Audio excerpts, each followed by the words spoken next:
श्री राम, जय श्री बालाजी महाराज। जब आपकी भक्ति की परीक्षा होती है तब कुछ ऐसे संकेत आपको प्राप्त होते हैं जिससे आप ये समझ लेते हो कि मैं जो भक्ति पूजा पाठ नियमित रूप से अपने इष्ट और अपने आराध्य के प्रति कर रहा हूं, ये उसी की ही परीक्षा है। और कुछ भक्तों को पूजा करने के बाद ये नहीं पता लगता कि कब उनकी परीक्षा हो जाए, किस वक्त ऐसे लगता है कि आपकी परीक्षा हो रही है, और वो कौन से ऐसे संकेत हैं जिनसे आप ये समझ सकते हो कि आपकी परीक्षा हो रही है। और तभी आपको ऐसा लगता है कि क्या मेरी भक्ति स्वीकार हो रही है या नहीं हो रही। तो जानकर आपको बड़ा अचंभा लगेगा। इन संकेतों से आप स्पष्ट हो सकते हो कि वाकई में ही आपकी भक्ति से प्रभाव पड़ रहा है। अगर वीडियो अच्छी लगे तो लाइक करना, चैनल को सब्सक्राइब करना और 10 लोगों तक जरूर शेयर करना, ताकि इसी प्रकार से और भी बेहतरीन से बेहतरीन वीडियो आप तक आ सके। तो क्या होता है कि देखो, भक्ति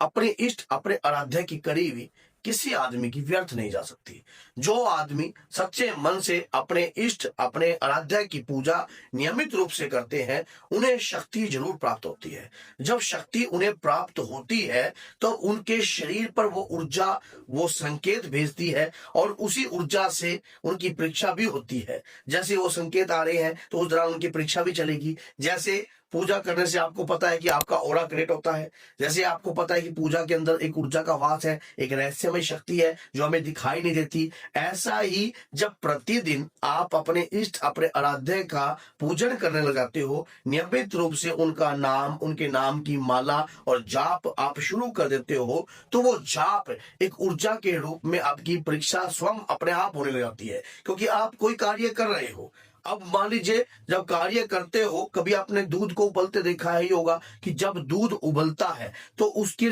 चारों तरफ एक परत बनने लग जाती है, धीरे धीरे धीरे धीरे, फिर वो एकदम एकदम ही वो उबाल आता है। इसी प्रकार से जब हम नियमित रूप से प्रतिदिन अपने इष्ट अपने आराध्य की निरंतर पूजा करने लगते हैं, तो हमारे जीवन में कई प्रकार का जो है उबाल आने लगता है। जैसे हम पूजा पाठ कर रहे हैं तो हमें अचानक से मलिनता दिखाई देने लग जाती है। जैसे कि मलिनता, किसी के प्रति जो है गलत विचारधाराएं हमारे मन में उत्पन्न होने लगती है, हमारे मन में कुछ सेक्स के बीज उत्पन्न होने लगते हैं। आपको अचंभा लगता है, यार मैं ये क्या कर रहा हूं, मैं तो पूजा पाठ करता था, मैं तो भक्ति पूजा पाठ कर रहा हूं, अचानक से मेरे अंदर ये क्यों होने लग गया। तो हमारे शरीर के अंदर इस प्रकार की मलिन विचारों का एकदम से उत्पन्न होना, ये कैसी परीक्षा ले रहा है भगवान हमारी, कि आप पूजा कर रहे हो, हनुमान चालीसा पढ़ रहे हो, और पढ़ते पढ़ते विचारधाराएं कहीं और मुड़ गई हैं। सुंदरकांड का पाठ कर रहे हो, विचारधाराएं कोई और मुड़ रही है, और जहां विचारधाराएं आप चाह कर भी नहीं चाहते, ऐसी जगह पर आपको सोचने पर मजबूर किया जा रहा है। आप मजबूर हो रहे हो, आप फिर ऐसे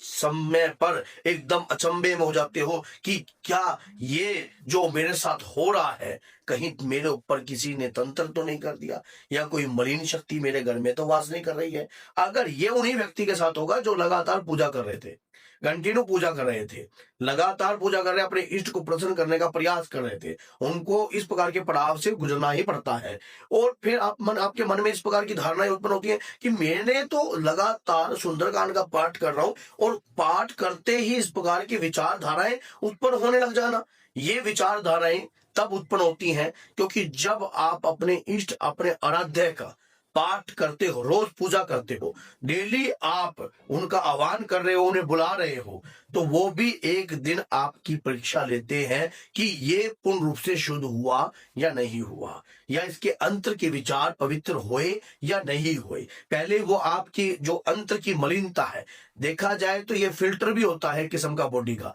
क्योंकि आप मंत्र का जाप कर रहे हो, आप कर रहे हो ओम हम हनुमते नमः, इस मंत्र से आपके अंदर की ऊर्जा चल रही है, वो ऊर्जा आपको फिल्टर कर रही है, अंदर से आपको अंदर से फिल्टर कर रही है, और फिल्टर करने से शरीर की शुद्धि हो रही है। और ये विचारधाराएं जब भी उत्पन्न हो रही हैं जब आप डेली पूजा कर रहे हो और फिल्टर कर, क्योंकि पूजा पाठ से शरीर तो धुलता ही है, शरीर में रहने वाले विकार, शरीर में रहने वाले मलिन तत्व बाहर आने लग जाते हैं,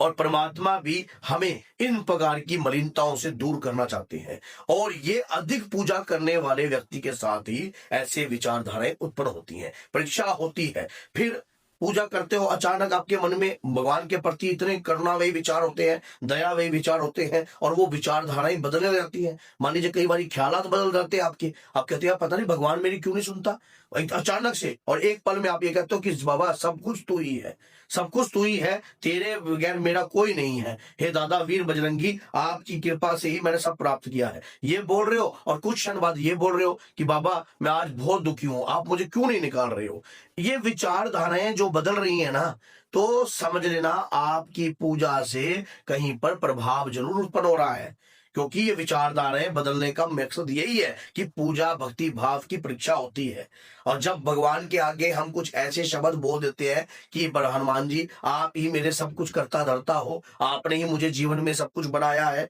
आपने ही मुझे चढ़ती कला दी है, आपने ही मेरे जीवन को हमेशा अच्छे राह पर चलाया है, उसके बाद देखना अचानक से आपकी विचारधाराएं जो है बदलने लग जाएंगी, क्योंकि आपकी भक्ति आपकी पूजा से कहीं प्रभाव जरूर पड़ रहा है, कहीं ना कहीं प्रभाव जरूर पड़ रहा है। और ऐसा भी हमें कई बार होता है कि जब हम पूजा करते हैं, पूजा करते करते अचानक से कुछ काम हमारे ऐसे होते हैं जो रुक जाते हैं और वो बन नहीं रहे होते हैं। फिर आप दादा वीर बजरंगी के आगे कहते हो कि हे हनुमान जी महाराज, मैं तो आपकी पूजा कर रहा हूं, फिर भी मेरे कार्य क्यों रुक रहे हैं, फिर भी, और पहले मेरे कार्य बन जाते थे। क्योंकि भगवान हमें हर प्रकार से मजबूत बनाने का पूर्ण रूप से प्रयास करते हैं, क्योंकि नियमित रूप से हम प्रतिदिन जो भी कार्य कर रहे हैं, हनुमान चालीसा का कर रहे हैं, राम स्तुति का कर रहे हैं, या सुंदरकांड का पाठ कर रहे हैं, या जो भी दिव्य पाठ जो होगी हनुमान जी और आपके इष्ट और आपके आराध्य से जुड़ा हुआ है, उससे आपकी ऊर्जा जो है बढ़ रही है, और उस ऊर्जा के बढ़ते हुए से आपकी परीक्षा हो रही है। क्योंकि ये परीक्षा ही होती है, भगवान